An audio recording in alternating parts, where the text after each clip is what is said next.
Estamos de volta. Fernando, hoje aqui tá uma atmosfera diferente, tá? Vai estar. Tá um Hoje negócio... o céu abre. Hoje não vai explodir. Hoje não vai explodir, hoje o céu vai abrir. É. Quem que tá hoje aqui com a gente? Vamos lá. Apresenta aí. Vou apresentar. Antes de mais nada, se puder seguir a gente lá nas redes, Isso. Instagram, Faz o o merchan. YouTube. Isso. Isso, segue lá a Arroba gente. pode o que vier. Pode o que vier. Vai lá. Vamos lá. Nosso convidado de hoje é publicitário por formação, representante comercial por profissão e pastor por vocação. Ele é teólogo pela Faculdade Teológica Batista de São Paulo, foi seminarista na Igreja Batista, onde atuou como pastor de jovens e pastor auxiliar. Em 2003, ainda dentro de casa, montou um pequeno grupo que deu origem à comunidade cristã Vineyard de Mogi, que trazia consigo o compromisso de ser uma igreja para quem não gosta de igreja. Leitor inveterado, escritor apaixonado, ele é o autor do livro Improváveis, Deus em Nós, Através de Nós e Apesar de Nós. Senhoras e senhores, tirem os hereges da sala. É com grande alegria que recebemos hoje pastor, amigo, guru, Milton Paulo da Silva, ou só Miltinho, como você gosta. A alcunha de pastor eu sei que você não gosta, então só Miltinho. Obrigado, gente. Obrigado. Oh, Obrigado pelo convite. Um Alegria. privilégio de estar aqui. Alegria nossa. Ele encheu a Você responsabilidade. viu só? né? Na Rapaz abertura. do céu, eu estou Você viu? preocupado com todo Cara, esse... ele já deu uma- Porque eu te conheço, né? Pois é. Agora o pessoal que for assistir aqui vai falar, opa, Vou ficar aqui. O duro é que amigo exagera, né? Então... como é que tá, meu? Tudo bem? Bem, graças a Deus, bem. Maravilha. Tudo tranquilo. Então vamos lá, né, gente? Bora lá. Então, eu sei que os anos 80 para você tem uma memória boa aí, você né, passou ali, estava numa idade legal nos anos 80. Os anos 80 na música no Brasil foi um ano muito marcante, né? Até Foi. porque estava saindo de um regime militar, e aí era um momento ali, né, de muita criatividade. Fato. É. Em 86, cultural, né? aí vamos lá, agora vem. Em 86, os Titãs gravaram o Cabeça Dinossauro, Sim. né? E a polêmica música Igreja. Igreja. Né? A letra, salvo engano, é do Nando Reis. E ali eles falam, eu não gosto. Então, eles não necessariamente estão ofendendo ou usando algum termo, mas eles dão a opinião deles, né? Mas é uma crítica. No entanto, se eles fossem, talvez, gravar uma música daquela hoje, ou uma banda fosse gravar uma música dizendo eu não gosto de padre, eu não gosto de madre, eu não gosto... Talvez sofresse um cancelamento. Sim. Talvez, né? Acho que por uma parte bastante significativa, sofreria muito cancelamento. Sofreria. Sofreria.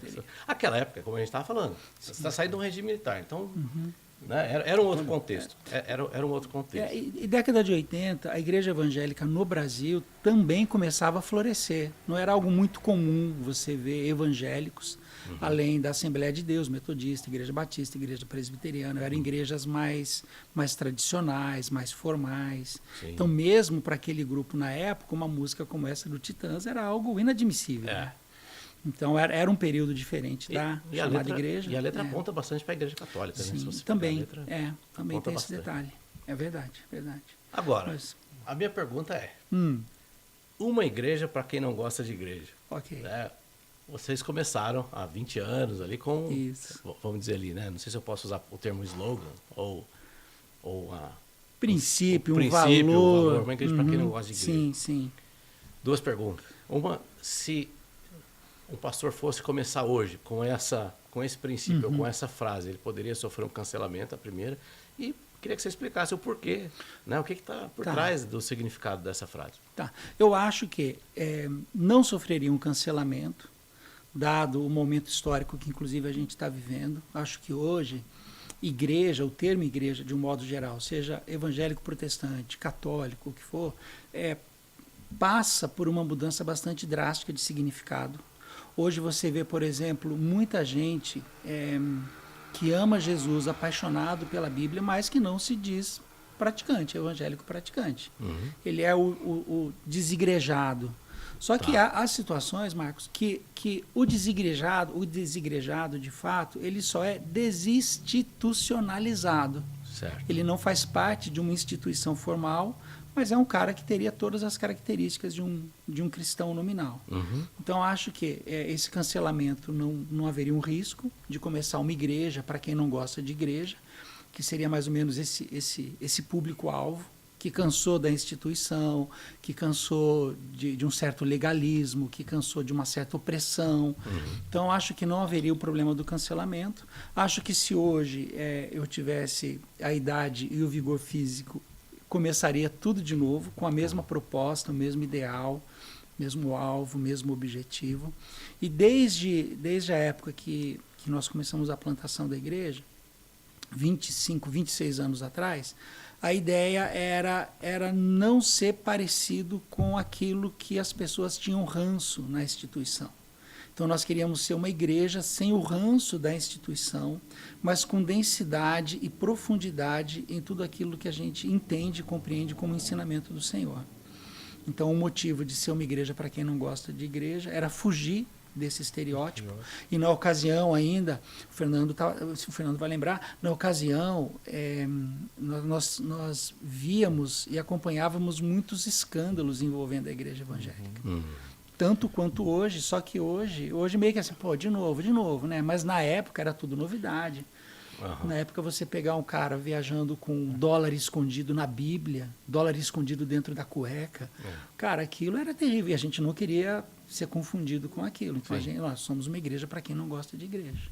Mas o que é gozado também é que os pastores que daquela época na qual a gente fazia essa oposição, né? Fazia esse contraponto para ser essa igreja que a gente queria ser, hoje são meio que idolatrados, né? Sim, hoje eles voltaram à sua...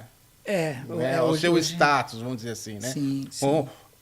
Naquela época parecia que todo mundo batia, né? Sim. Hoje não, hoje você, não é tão bem assim. Ou pelo fato de uma colocação política, talvez, eles estão mais envolvidos, eles estão mais agora acessíveis a todos e o que eles fizeram parece que não foi caiu no esquecimento.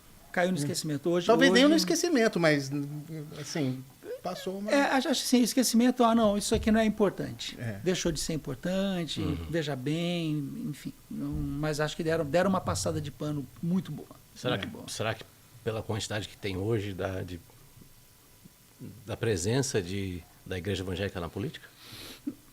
Acho que sim, acho que essa seria um bom recorte, uma boa leitura, mas acho que também mudou muita coisa. Sim. Se você pegar a igreja evangélica da década de 80, a igreja evangélica da década de 90, a igreja evangélica da década de 2000 até 2013, mais ou menos, para cá, mudou muita coisa. Né? Não é mais a mesma igreja. Anos 80, se você chamasse pessoa de crente, era quase que uma coisa assim, pejorativa, né? Pejorativo, hoje é legal, né? A igreja do cara, a igreja do cara tem uma prancha lá. Tem uma parede preta Tem uma parede preta. Pô, O que é esse negócio de parede preta? Explica pra mim o que é esse negócio. Por que fala assim? Vai nas igrejas da parede preta. Associaram a igreja da parede preta ao movimento mais jovem, ao movimento do jovem que queima e tal. Então, assim, mais carismático, mais talvez. carismático. É uma configuração ou uma... É uma estética. Uma mais estética, jovem. né? Que, Mais jovem. mais jovem, Entendi. Vamos lá. Dos anos 70, Milton, na verdade, foi quando quando começa o movimento Vineyard, de fato. Sim. Tem até o filme, né? O Jesus Revolução, o Jesus Revolution, sim. que retrata muito bem Um baita filme. trata essa história. A história da Calvary Chapel, certo? É verdade. A história... Sim. Que está envolvido também, né? Que é o mesmo momento, né? Que é o mesmo momento. Porém, a Vineyard Music é John Wimber, né? John Wimber. E assim, quando ela nasce, ela está resolvendo alguns problemas e algumas dores daquela época, né? 1970, Guerra do Vietnã, droga, todas aquelas coisas. Mas estava respondendo. Você acha que a Vineyard de hoje, como movimento, como movimento, tá? Estou trazendo como movimento. Ela ainda traz respostas para as dores do mundo? Você acha que... como movimento, assim, é importante entender e talvez fazer dois recortes. Como movimento, essas dores do mundo faz parte de um dos valores da Vineyard, enquanto movimento. Então, e a gente está falando de uma associação de igrejas Perfeito. individuais, tal. Dentro desse contexto, em maior ou menor medida, o movimento responde de uma determinada maneira dentro daquilo que ela entende como um de seus valores. Assim como a adoração contemporânea, a validade de todos os dons, uma teologia bíblica com profundidade. Então, assim, dentro do pacote, em maior ou menor grau, cada igreja do movimento responderia e responde essas dores do mundo. Lógico que, se você pegar e comparar, por exemplo, com a Baixada Lab, lá no Jardim Gramacho, no Rio de Janeiro, a gente, como movimento, não faria nada. A gente nem desceria no parquinho, se comparar ao que o Jardim Gramacho faz, lá Perfeito. com o Vladimir Oliveira, o Léo Maltrapilho. Se você pegar assim, algumas outras igrejas, alguns outros recortes, fica muito a desejar. Se você olha exclusivamente para o movimento da Vineyard, há uma resposta que minimamente acontece dentro de um contexto maior da visão da igreja, né, do movimento da Vineyard. É o que a gente era, talvez, de vanguarda Ah, há não, 20, sim. 30 Não. anos atrás. Ela... A Vineyard, 20, 30 anos atrás, ela era vanguarda, realmente, muito, muito vanguarda. Acho que hoje não, acho que muita coisa do que foi falado, ensinado, compartilhado foi absorvido. Hoje essa questão da teologia do reino, essa oração vem Espírito Santo, essa adoração na primeira pessoa, a Vineyard deu uma contribuição maravilhosa. E isso foi absorvido por várias igrejas ao longo dessas últimas décadas. Agora, chegou um determinado momento que nós mantivemos aquilo que para a Vineyard entende como valor e como princípio, e as coisas continuaram acontecendo. Então, assim, essa expectativa de vanguarda, acho que não temos mais, acho que não. E o John Wimber falava do naturalmente sobrenatural. Naturalmente sobrenatural. Acontece ainda? Acontece na sua comunidade? Acontece ainda? Totalmente, acho que é impossível em todos os aspectos, você imaginar uma comunidade que se encontra em nome de Jesus, em torno da pessoa de Jesus, e não ter a expectativa do sobrenatural. Seja este sobrenatural uma mudança íntima na pessoa, seja esse sobrenatural um milagre, uma intervenção divina. Então, acho que toda comunidade que se reúne em torno do nome da pessoa de Jesus tem que ter essa expectativa pelo naturalmente sobrenatural. E é legal na fala do Wimber que é algo natural, não é algo que eu manipulo, não é algo que eu crio. Não é algo que se domingo agora acontecer, no próximo domingo tem que ser igual. Não, cara, naturalmente deixa isso fluir. E não se preocupa com isso, as coisas vão acontecer naturalmente. No filme Revolução Jesus, Sim. começa a acontecer um conflito, né? Entre o pastor da Calvary Chapel, que eu não vou lembrar agora o nome dele, Sim. e o outro personagem que era... O Lonnie Frisbee. Que estava ali e começa a ter aquela coisa. Porque acho que acontece uma cura, acho que tem uma cena que acontece uma cura, e aí ele é meio que... Ele fala, pô, isso aqui foi demais. E aí ele começa a fazer umas profecias assim onde não tinha, ou fazer a pessoa se sentir doente de verdade. Não, então vai, então leva. E foi onde começaram a conflitar. Sim. Acho que Olha esse é o só. problema, né? A gente querer fazer com as próprias mãos. Que é o que não é natural, né? Não, Marcos. Aí eu me lembraria do texto bíblico de Simão o Mago, quando ele vê os apóstolos, os discípulos fazendo milagre, e aí ele quer com grana comprar aquilo. Me dá isso que eu também quero. Meu, não vai funcionar. Não funcionou naquela época e não vai funcionar hoje. Não, Exatamente. então não vai. Bom, agora... Ed René. Opa! Ed René. Ed René. Gostou? Vou falar. Não, mas no livro dele, do Outra Espiritualidade, ele fala de algumas mudanças de fase. Certo. E meio que... Daí ele fala, passou do cristianismo para a cristandade, cristandade para o protestantismo, protestantismo para o evangelicalismo, evangelicalismo para o comunidadismo. E ele falou assim que a gente vai cada vez descendo mais ladeira. Ok. Comunidadismo, Comunidadismo. que é o ter comunidades. De comunidade. Ele até no livro dele ele coloca entre aspas, porque essa palavra não existe. Sim.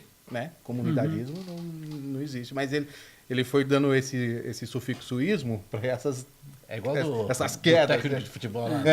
João Santana. João Santana, falando... E temos descido mais a ladeira? Tem mais ladeira para descer? Eu vou citar um outro teólogo além do Ed René. Eu acho que o Ed ele faz um recorte muito interessante dentro do período e da época. Provavelmente. Detalhe, esse livro aqui eu acho que é de 2010. É isso que eu ia te falar. Deve estar ali entre 2005 e 2010, nesse período.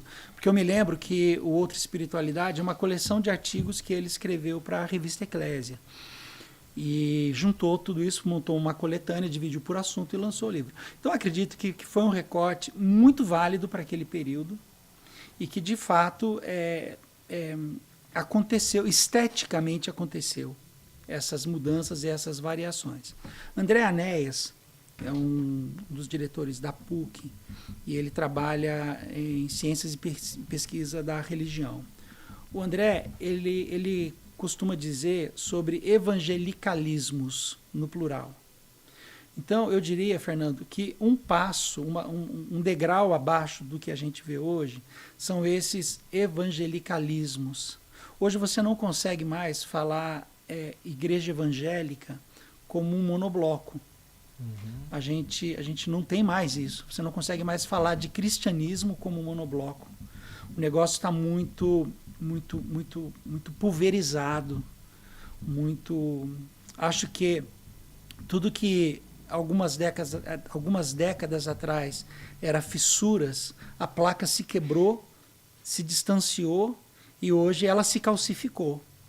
Então, eu tenho para mim que o recorte que o Ed faz é muito interessante, muito bom e muito válido, mas hoje a gente vê assim evangelicalismos os mais diversos, seja numa denominação, seja num movimento maior. Você pode pegar o movimento da Wiener, por exemplo, e pegar a igreja da Wiener Mogi e comparar com qualquer outra. E todas as outras comparadas, mesmo tendo valores em comuns, são igrejas completamente diferentes. E isso dentro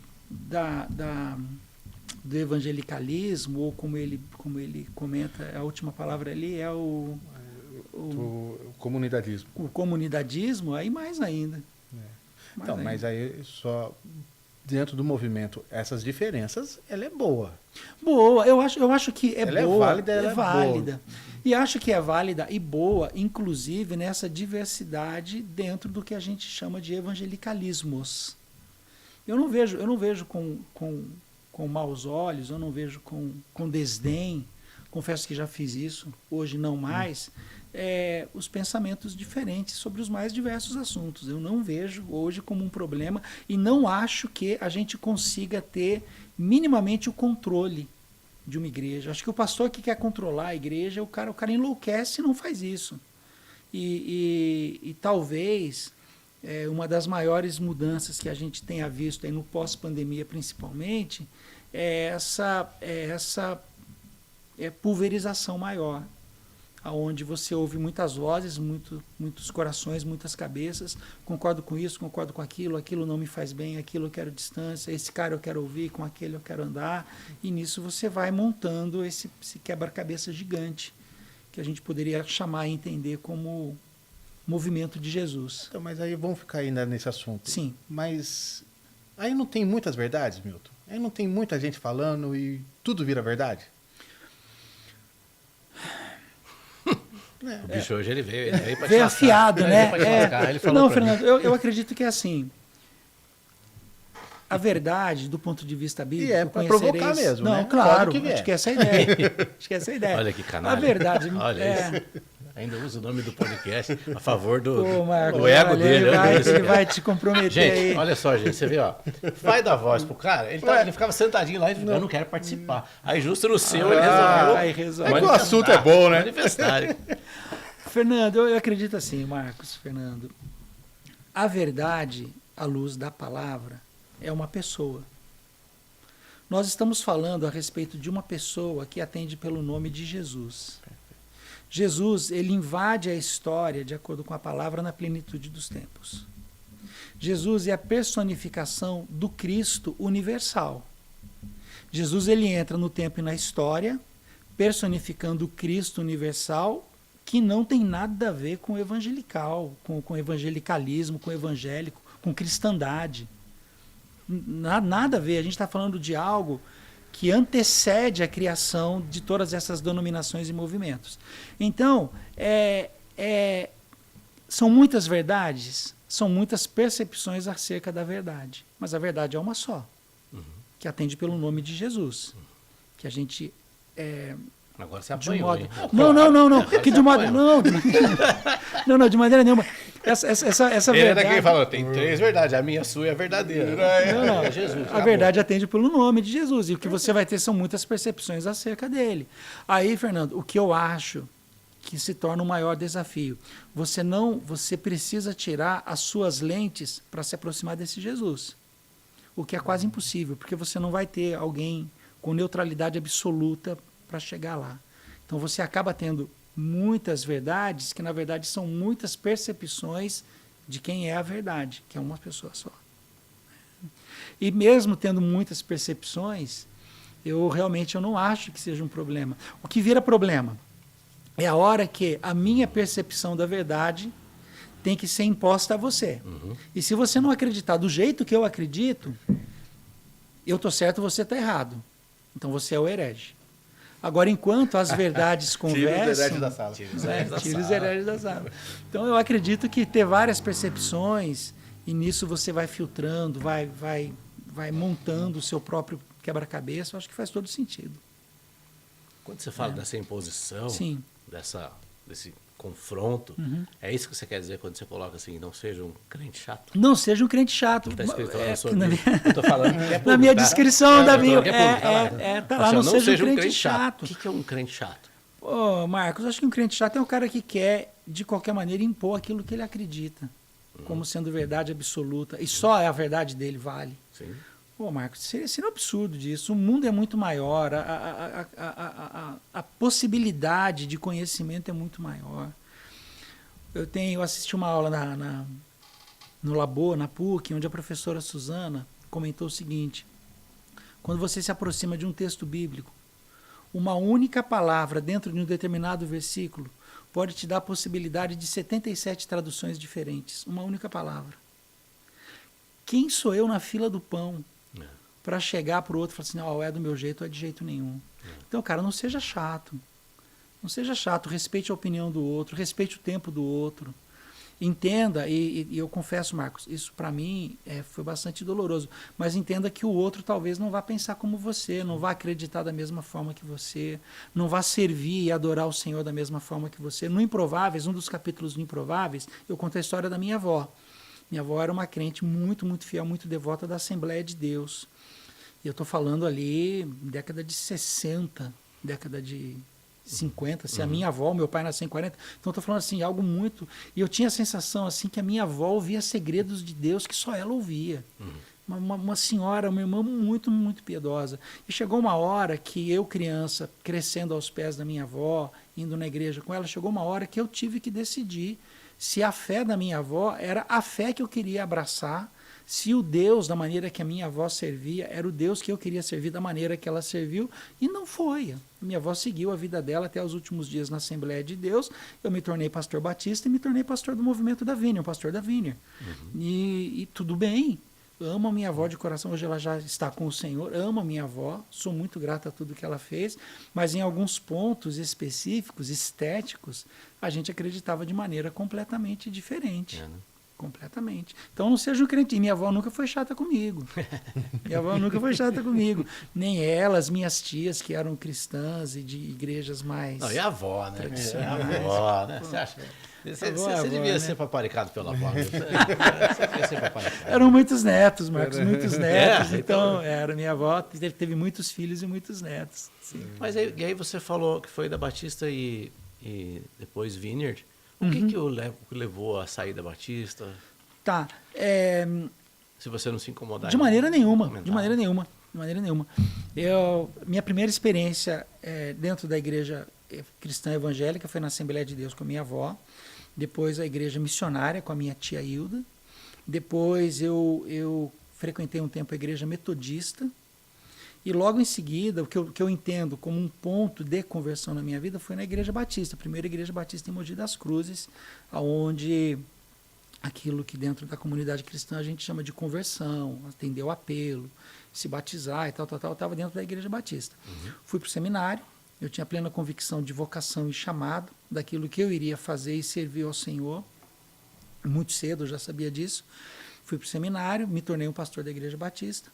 Um belo de um dia, em sala de aula, um dos meus professores, o Ed René, um dos meus professores, ele vira e fala assim, olha, se hoje existe um movimento do Espírito Santo sobre a igreja evangélica, esse negócio está na Vineyard.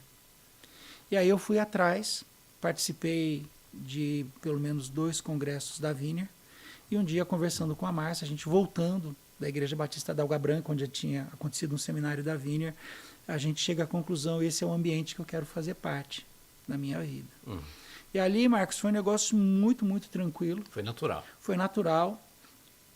Eu me desliguei da Igreja Batista que eu pastoreava. Na ocasião, eu pastoreava a Igreja Batista em Poá. Mandei uma carta para a Ordem dos Pastores. Em Poá. Tem que sair de lá mesmo. Nada, pô. Tô achando que era aqui em Mogi. Já perdeu metade dos seus seguidores. É mesmo, tem Mogi de Poá. Ó, tamo junto, hein? Estância Hidromineral. Estância Hidromineral. E aí, Marcos, eu mando minha carta, uma carta de desligamento para a Convenção Batista Brasileira e comecei a plantação da Igreja da Vineyard. Na ocasião, na casa da minha irmã, a gente começou a reunir ali e dali a gente foi expandindo, chegar até onde nós estamos hoje. Mas foi uma saída muito tranquila.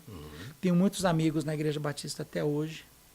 Tenho um bom relacionamento, um bom trânsito dentro da própria Igreja Batista, mas em termos de denominação, de tal, eu acho que deu o meu tempo. Fechou uma estação, um ciclo. E faria mais sentido, né, a abordagem da Vineyard, né, naquele momento? Faria. Eu falo para os meus amigos batistas lá na época que a Vineyard abriu um entendimento a respeito da teologia do reino que para mim assim virou uma chave assim completamente na minha cabeça. Tudo aquilo que eu aprendi e entendia sobre Deus, quando eu vou para o movimento da Vineyard, eu vejo aquilo acontecer na prática. Que o reino chegou, o reino está aqui e foi muito impactante, muito impactante. Então, Milton, é aí que eu fico, porque a teologia do reino, realmente, da Vineyard, ela é forte. Sim. E ela, de uma forma automática ou de forma natural, ela atende pessoas realmente mais necessitadas, vulneráveis. Sim. Ela chega realmente nesse ambiente, né? Sim. De pessoas onde estão neste ambiente. Correto. E hoje a gente não vê isso, né? Hoje a gente está um pouco distante disso, né? O que você atribui isso? Então, Fernando... Eu não estou falando nós como... Eu não estou falando da sua comunidade, tá? Sim, Então, não. Vamos entender. Sim. Vamos entender. Até porque eu acho também, talvez algumas coisas possam não acontecer na sua Você fala comunidade. da igreja evangélica, Igreja evangélica em geral, isso, porque se a gente tem um entendimento do... Mas eu também, às vezes, eu não quero também generalizar, não quero levar muito para fora da nossa cerca, porque, né, pra gente... Ok. Né, porque não vou ficar falando de outras. Vamos excluir os hereges. Exatamente, né? Não, assim, Fernando, eu acredito... E aí eu vou falar a partir de vozes da minha cabeça, tá? Não é uma estatística comprovada, cientificamente comprovada. Mas eu percebo assim, se eu olho para a minha comunidade, onde eu estou pastoreando, hoje nós temos ali o Rodrigo, do Missão Intensidade, que participa com a gente, e a gente acaba se envolvendo em várias coisas que ele faz, ou individualmente, ou como comunidade. A gente tem ali o Dragões, o Clube de Moto, onde eles fazem a arrecadação de alimentos e a gente faz a distribuição para as famílias carentes do bairro. Então, eu acho que, como igreja local, nós temos atendido a esse grupo necessitado dessas formas. E individualmente, à medida que surge alguma necessidade, isso acontece. Se você pega a igreja de Itaperuçu, que o Bebeto pastoreou, tempo do Monte Oreb e tal. Hoje o Bebeto não está mais em Itaperuçu, quem está lá é o Admir e a Damares, a pastora Damares. E eles seguem fazendo um trabalho maravilhoso lá em Itaperuçu. Você tem, por exemplo, o Projeto Sorriso, que o Daide, que é um dos presbíteros da Viner em Brasília, vai lá para a população ribeirinha no Alto Xingu trabalhar. Então eu vejo assim, estamos fazendo. Agora, admito que é algo muito pulverizado e muito pouco. Poderia fazer mais, poderia ser mais intenso, poderia ter uma expressividade maior. Mas aí o que eu ponho no peso da balança, né, nesse caldeirão, é que o foco da Viner não é só isso. Então a teologia do reino, dentro do contexto do entendimento da Viner, tem esse cuidado com o pobre, tem a adoração contemporânea, tem a teologia lida e entendida e estudada. Então acho que assim, é um leque maior. Então nisso talvez as coisas que a gente faça fiquem assim, talvez com menos significado e tudo mais. Você acha que... Agora um pouquinho de humorzinho, né? Um humorzinho. Quando a igreja se envolve em ações até sociais. Ok. Até sociais. Uhum. Eu sei que é uma obrigação porque você está fazendo, está escrito, você deve fazer, mas existe ali um score celestial ali que vai contando um pontinho? Tipo, pô, essa igreja aqui vai prosperar. Tá colocando, tá colocando lá no cofrinho. Ela vai ranqueando, Não, jamais, acho que jamais. Acho que dos dois lados, eu acho que do lado divino, né, não dá para imaginar Jesus com uma prancheta contabilizando. É isso,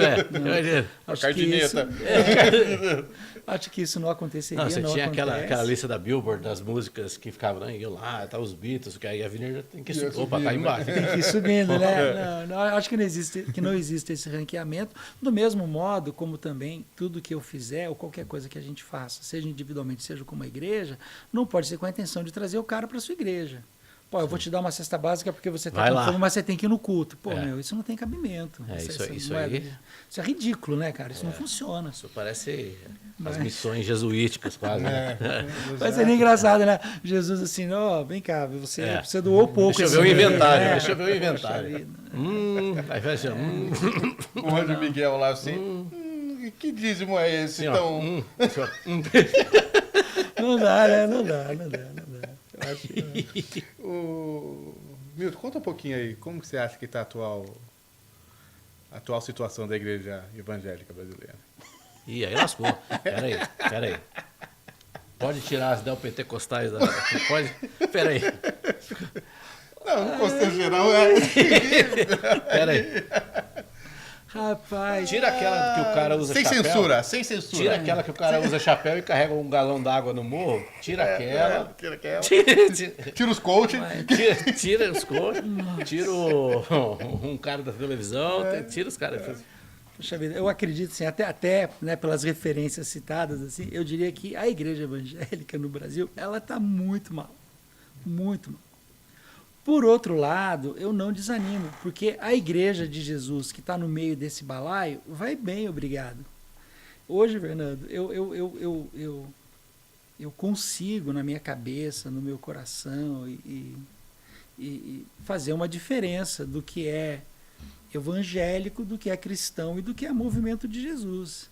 E às vezes eu acho que o que é movimento de Jesus não tem nada a ver com o movimento evangélico, com o evangelicalismo. Não tem, cara. Não dá para você ver algumas coisas que o movimento de Jesus fez. Até porque, deixa eu explicar melhor, minha fala, que senão vira recorte e eu tô cancelado, né?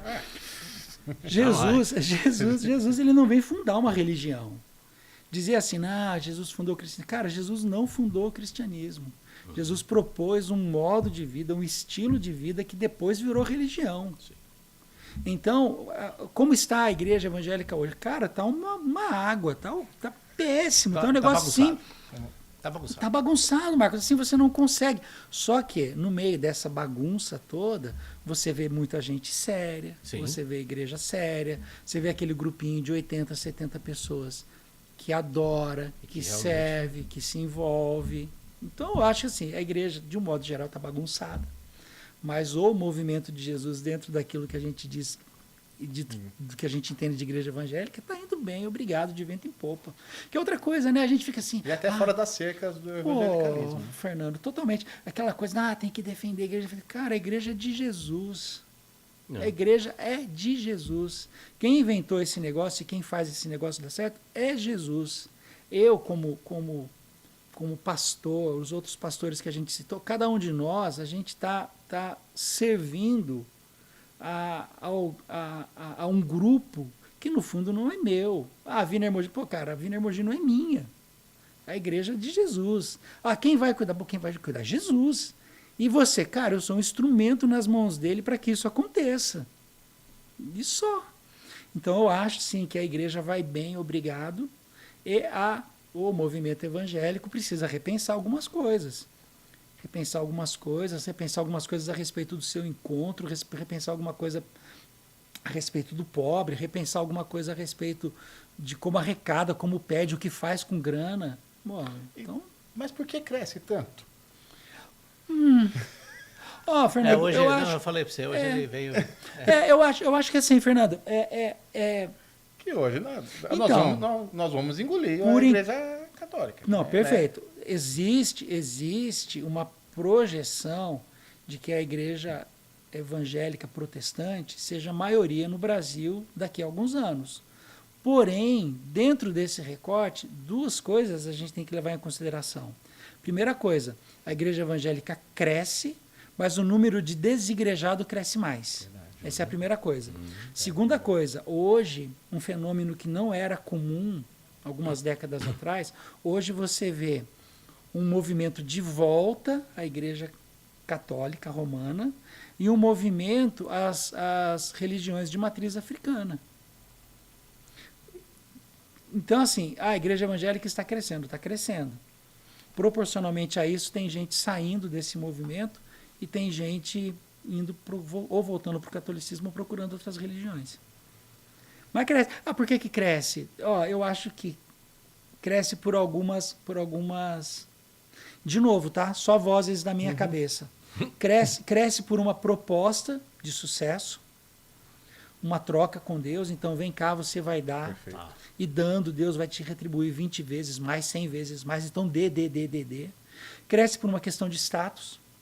Porque a gente pode falar o que quiser, Fernando, mas assim, é um lugar hoje onde você adquire um determinado status. Pode ser a igreja que for. A hora que você chegou na sua casa, independente do serviço que você fez, você dirigiu o Uber, você levantou parede o dia inteiro, você tomou um banho, botou uma roupa, um terno, uma gravata, ali você é o irmão Milton. Então isso dá uma massageada no ego. Então acho que há questões culturais e sociais, sociológicas, que a gente não pode descartar. Outro detalhe, por que cresce e como cresce? Se você faz o recorte da igreja evangélica, o que tem crescido são igrejas periféricas, formadas por pobres, pretos, do sexo feminino. Então essa é a igreja que tem crescido. Quando você faz o censo, o recorte, estamos falando de uma igreja pobre, periférica, preta e feminina. Que aí, para os movimentos tradicionais, a gente já vai estar falando de um outro problema, né? Como assim, mulher pastora. Hoje ainda você vê muitas denominações que têm isso como problema. E talvez surja justamente para buscar o seu lugar ao sol, buscar uma liberdade para poder... Também. O Brasil é grande demais, assim. E quando você vê, quando isso pulveriza, você pega a Viviane Costa, uma pastora amiga minha lá no Rio de Janeiro, ela conta que do dia para a noite abre centenas de igrejas. A pessoa na garagem abriu a garagem, levantou a porta, botou meia dúzia de cadeira, o microfone, virou igreja. Eu ia te perguntar isso agora. Cresce muito. A maioria das igrejas hoje, no Brasil, são igrejas com menos de 50, 80 pessoas. Mas será que acontece isso porque a pessoa perde a paciência em algum lugar ou deixa de agradar o ego dela de alguma maneira. Ah, eu não concordo com isso, eu vou montar, eu vou abrir a minha, vou chamar só meus amigos. E aquela coisa. E aí começa a ter, né? Aí vai mudando o nome, né? Vai pôr uma plaquinha diferente. Eu acho que isso é uma possibilidade. Acho que realmente isso pode acontecer. Mas vai virando uma salada de fruta, né? Sim, Porque- sim, isso é uma possibilidade. E existe uma outra possibilidade, Marcos, que são pessoas absolutamente sinceras. Eu vou sair daqui para ir no Conjunto Santo Ângelo congregar. É. Cara, eu vou arrumar as pessoas aqui em volta, eu vou congregar aqui. Ah, não vou pro vou Santo lá ver o Ângelo. Fernando pregar, tá louco. Então, eu acho que pode Ainda bem existir que eu as não duas prego. coisas. Né? Acho que pode existir as duas coisas, né? A pessoa sincera fazendo alguma coisa Pode. e a pessoa pode. que está lá. Não, mas eu digo assim, né? Porque fica meio desenfreado. A Igreja Católica já não tem isso, né? Exato. Né? Eu ia falar sobre isso. Ela tem uma Uma hierarquia, outra- uma forma diferente, né? Uma política diferente. Uhum. E no contraponto, que é bom você ter a liberdade, ela também abre assim. Parece partido político. O cara desistiu de um. Ah, não quero mais saber disso aqui, vou abrir um outro. Novo, pronto. Abre. Vai chamar Balão Azul. Pronto. Balão- É. Partido político. Não, acho que é um Balão risco, azul do né? Espírito Santo. Acho que isso- Aquele que levou o padre embora. Tava Puxa prateado. ele. Olha aí, não pode fazer piada com essas coisas. Ó, o Milton não tá rindo. Não tá rindo. Tira a câmera dele, pelo amor. Tira as piadas da sala. Que nada. Pois é. É. É muito difícil, né? Eu acho que é muito difícil. Acho que. E assim, Marcos, ao mesmo tempo que eu acho que é muito difícil, dentro desse contexto, né, essa possibilidade onde mínimas coisas vão inflando egos, ao mesmo tempo, como é que você vai controlar um negócio Não dá, desse? Você não não dá. controla. Mas eu também vejo um lado um pouco arriscado, sabe? Assim, porque, por exemplo, você estudou, você fez seminário, e eu não estou menosprezando o cara que não fez, mas assim, Sim. acho que tem que ter um mínimo de preparo, é uma responsabilidade altíssima. Você vai cuidar de um rebanho. Né? Então, mas aí eu vou falar assim, mas para institucionalizar, aí eu acho que vale o que você está falando.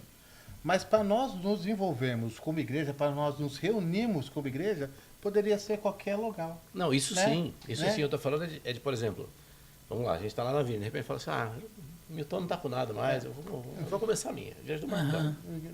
Chama uns camaradas aí. Sim, sim. Aí Dá um eu vou liberar uma birita. Vou liberar uma birita ali, porque eu sei que os caras gostam e tal. E aí eu mesmo vou pregar. Acabou, porque eu vou pegar lá, blá, blá, blá, vou ver um resumo no chat GPT e eu vou pregar. Ok. Pronto. Então é isso que eu falo, que é um risco. Entendi. Esse excesso, né, essa falta de critério, talvez. Eu acho que é um risco isso. Porque é responsabilidade, né, Milton? Você cuidar de... Então, Marcos, mas assim, se a gente fizer um recorte no cristianismo da Igreja Católica Romana, então você vai ter o sistema de hierarquia, com os padres, os diáconos, os bispos, arcebispos, o Papa, Ok. e tem alguém que vai dizer o que é e o que não é. Ponto. Então, assim, a Igreja Católica Romana ela é bem explícita nisso. Quando você pega a Igreja cristã evangélica, protestante evangélica, você não tem essa figura. Sim. Então, por exemplo, quem entre nós seria a pessoa que diria assim, o Marcos não pode abrir essa igreja do jeito que você descreveu?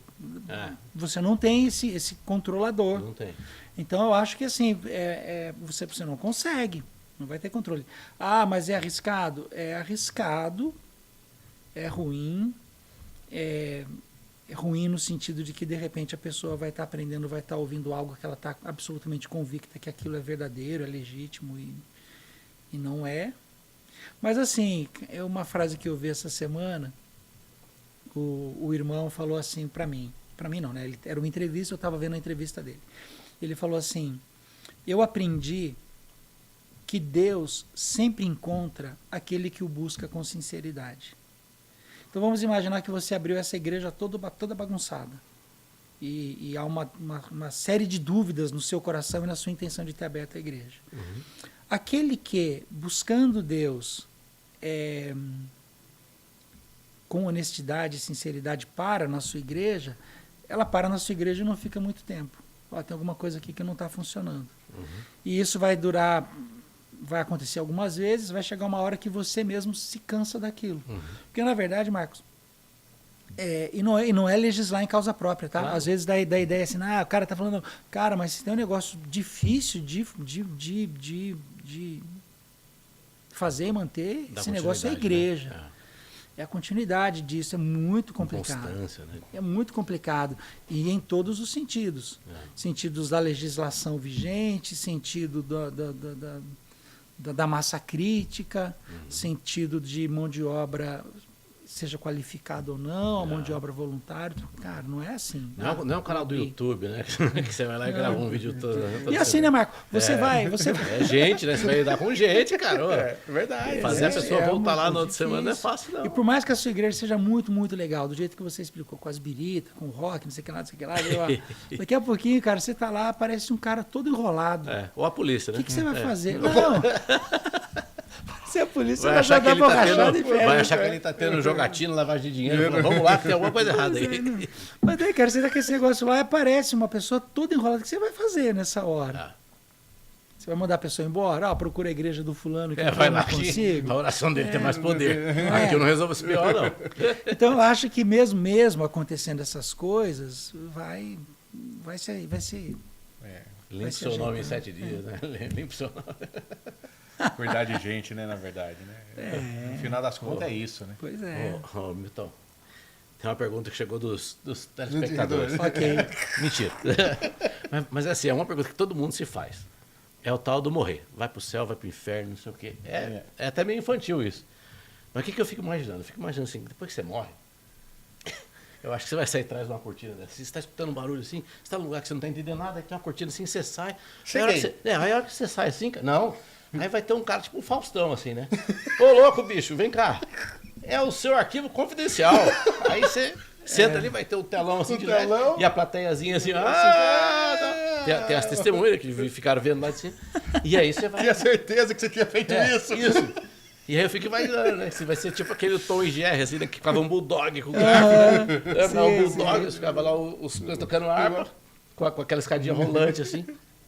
Da sua visão e do seu conhecimento da Bíblia, vida após a morte, céu e inferno, essa coisa. Vamos desmistificar isso aí. Desmistificar, né? Agora vai responder, né? Agora vai. Não tenho resposta, Marcos. Nem olhos viram, nem ouvidos ouviram, nem jamais penetrou o coração do homem aquilo que Deus tem preparado para os seus. Paulo apóstolo fala isso. Então, acho assim, não teria uma resposta final e absoluta.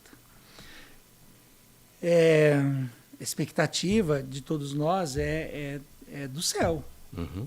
E o inferno, para nós, a gente quer que seja uma realidade muito distante.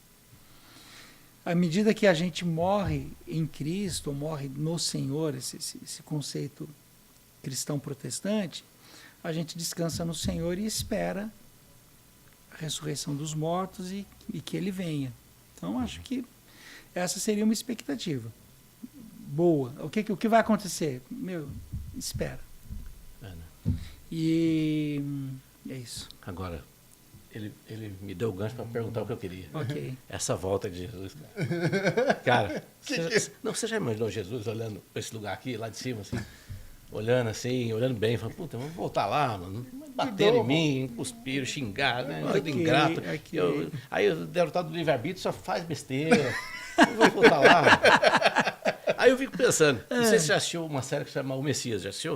O Messias já. Que aparece um cara, você não sabe se o cara é terrorista, se o cara é o Messias mesmo, se ele é um maluco, já viu? Sim, série maravilhosa. Fantástico. Aí fico imaginando, como é que você acha que vai ser? Vai ser uma parada daquela? Vai aparecer um cabeludo lá, o cara parou o furacão, né? Ou vai vir a voz do Cid Moreira, assim, né? Vai vir a voz do Cid Moreira. Fernando, Mr. M, vai ver aquela coisa assim. Como é que você imagina? Marcos, assim, Você segura.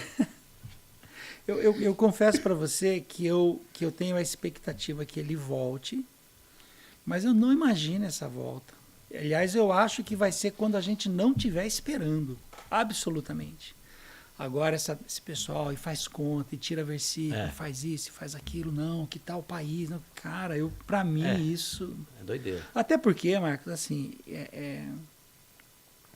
eu entendo o livro do Apocalipse como poesia.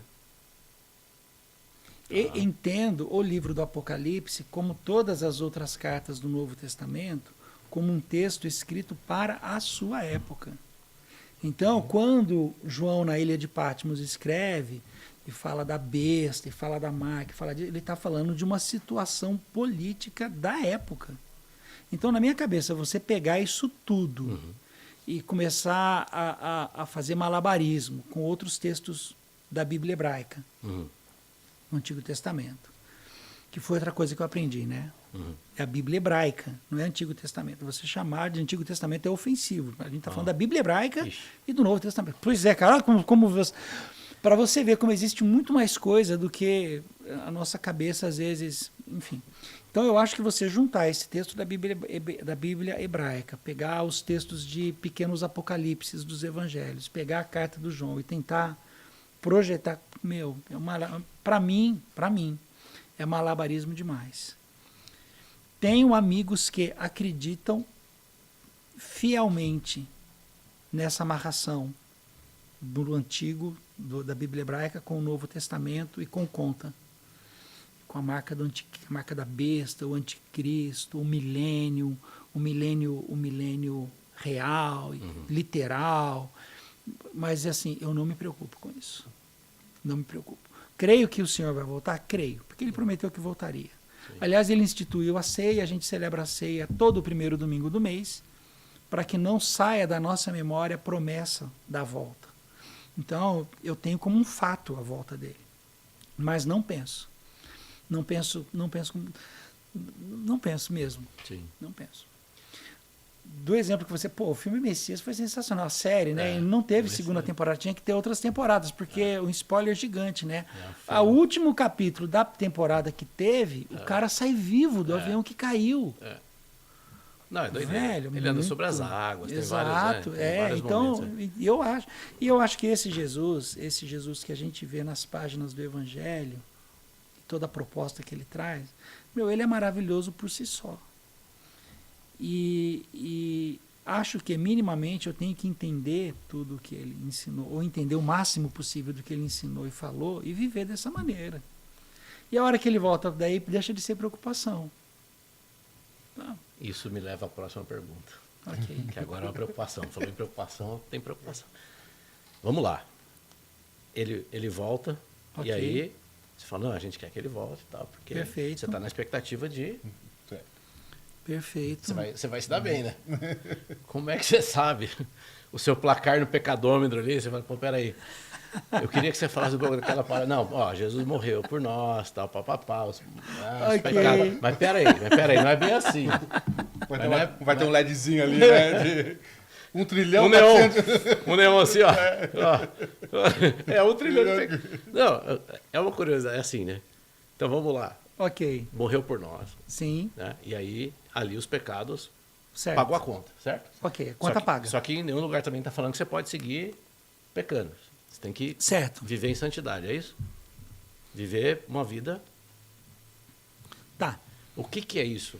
Que tipo de comportamento que é esperado de uma pessoa, de um cristão, para que ele, quando houver realmente essa volta de Jesus, ele esteja em dia ali com o imposto de renda ali. Tá. Primeira coisa, não pode ser algo atrelado à volta. Ele pode ser que volte a qualquer momento, então eu corro. Não pode ser isso. Eu acho que quando você entende o sacrifício de Cristo na cruz do Calvário e você o convida para um relacionamento pessoal, ou você atende a esse convite que ele faz para que esse relacionamento aconteça, a partir dali você vai ter uma vida transformada. Só que essa transformação, ela vai acontecer ao longo de toda a sua vida. Não é um dia para a noite. Não. Se Deus, a Greta Lira fala uma frase sensacional. Se Deus tratasse na minha vida tudo de uma vez, eu não resistiria. Então esse negócio vai acontecendo ao longo da minha vida. Aí, Marcos, entra um mistério, né? Quando Jesus morre na cruz do Calvário, pagando o preço dos nossos pecados, o salário do pecado é a morte, mais o dom gratuito de Deus é a vida eterna. Tal. Quando esse fato acontece na cruz do Calvário, estamos falando aí há 2000 anos atrás, levando em consideração que estamos em 2024 anos atrás, levando 2000 anos atrás. A minha pergunta, quantos pecados 2000 anos atrás você já tinha cometido? Você não era nem nascido. Não existia. Ótimo. Então, todos os seus pecados foram pagos. Todos. Está pago. Ah, mas como é que eu vou viver minha vida? Como é que eu vou saber se eu estou em dia? Cara, todos os pecados estão pagos. E eu confio que esse sacrifício foi feito porque não teria nada que eu pudesse fazer. A partir do momento que eu tenho um encontro ou atendo a um convite de relacionamento com o Senhor, isso automaticamente vai mudar a minha vida. Martin Luther King tem uma frase sensacional: vamos viver em amor, que o amor vai transformar o mundo. Cara, e é isso mesmo. Vamos viver de acordo com o que o Senhor mandou e pediu, e aconselhou, e sugeriu, e prescreveu, e ensinou o nome que você quiser dar, e o resto é com Ele. Porque, na verdade, eu vou colocar um pouquinho mais de... Porque sempre no nosso... Na nossa régua, né? Pagou todo o pecado. Mas esse seu, opa, calma aí, né? Mas está continuando fazendo isso? Voltou a fazer aquilo? Vai tá vivendo essa vida aí? Aquele pecadinho de estimação. Aquele pecadinho. né? Igual o diabinho na garrafa né? dos Zé Inocentes.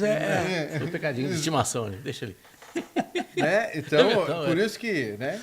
Sim, mas aí, Fernando... E nós atribuímos a este pecado, seja ele qual for, a perda da salvação. A perda da salvação, exatamente.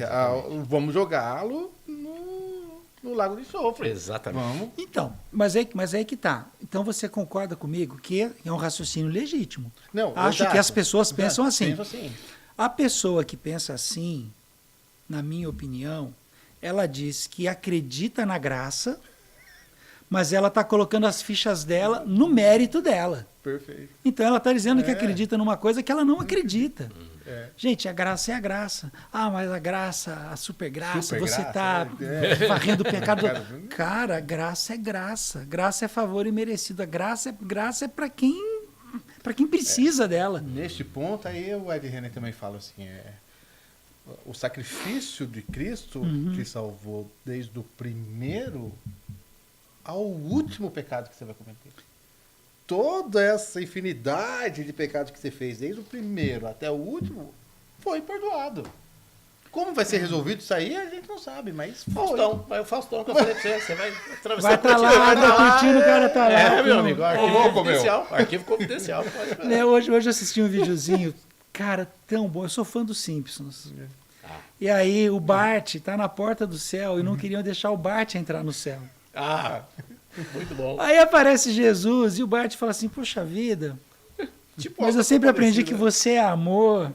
Aí Jesus vira e fala assim, não, mas eu sou amor. Ele pega um tronco, faz uma mágica com a mão, aparece a palavra love.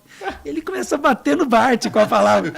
Pô, mas eu quero, mas com você tá muito difícil. E manda o Bart para correr. Acho que as pessoas, elas têm uma ideia muito equivocada sobre isso. Porque ela vai ainda apostar no mérito dela. Que aí, Fernando, e vou dar um spoiler gigante, eu vou falar sobre isso no próximo domingo, na nossa igreja. Que é o filho mais novo. Olha aí. Parece domingo na igreja. É um spoiler. Não. Prepare seus ouvidos e seus corações aí. Opa. É o filho mais novo voltando para casa, pensando no discurso que ele vai fazer para o pai. Em momento algum, aquele rapaz imaginou que ele fosse chegar no portão da casa dele e encontrar um pai amoroso de braços abertos. Porque a confiança dele estava no discurso. Eu pequei contra ti, não sou mais digno de ser chamado seu filho, arrumo um emprego para eu fazer. Cara, o discurso estava pronto. Ele estava confiando no discurso dele. A hora que ele chega de cara no portão e o pai corre para ele e abraça, e beija, e perdoa, põe a sandália, mata o novilho gordo, isso é graça. Mas ele está confiando no discurso. Então essa pessoa assim que não consegue confiar absolutamente na graça vai seguir a vida confiando no seu mérito. E tem problema nisso? Eu acho que só para ela. Para mim não. Problema para ela. E vão dizer que foi gordofobia agora, porque matou o novilho gordo. Não é? Gente, dava pra gente conversar aqui. Cara, né? dava pra ir. Mas o tempo está acabando. Queria primeiro te agradecer. Marcos, obrigado. Demais pela participação, foi show de bola. Eu que agradeço. E aí você fica à vontade, tem a câmera da verdade aqui, ó. Convida as pessoas para sua igreja. Se você quiser falar da sua rede social, falar do seu livro, pode convidar para sua igreja. Faz aí, fica aí agora é Vem para minha igreja que o dízimo é de 8%, né? Você traz o amor de volta em 7 dias, solta gato longe, faz qualquer negócio. Pois é, gente. Eu tô lá nas redes sociais, Milton_Paulo. Segue lá, vai ser bacana. Não seja um crente chato, não vá lá ficar criticando o que eu gosto de postar. Não se escandalize com o que eu gosto de postar também. E sou autor do livro Improváveis. Se você tiver interesse, lá também você consegue mais informação sobre isso. E acho que é isso mesmo. E quem tiver curioso para conhecer a comunidade Vineyard de Mogi? Todos os domingos de manhã, a rua Odilon da Cunha, No rodeio. 25, no rodeio. Isso aí. Bacana. É isso? Bacana. 10h30 da manhã. 10h30 da manhã. Por enquanto, só os domingos. E por enquanto lá. Por enquanto lá. Fernando, suas palavras. Para fecharmos. Hoje você abriu, você fecha. Então... hoje o céu desceu e tudo explodiu. Gente, obrigado. Obrigado. Até mais. Tchau. Tchau, tchau. Tchau.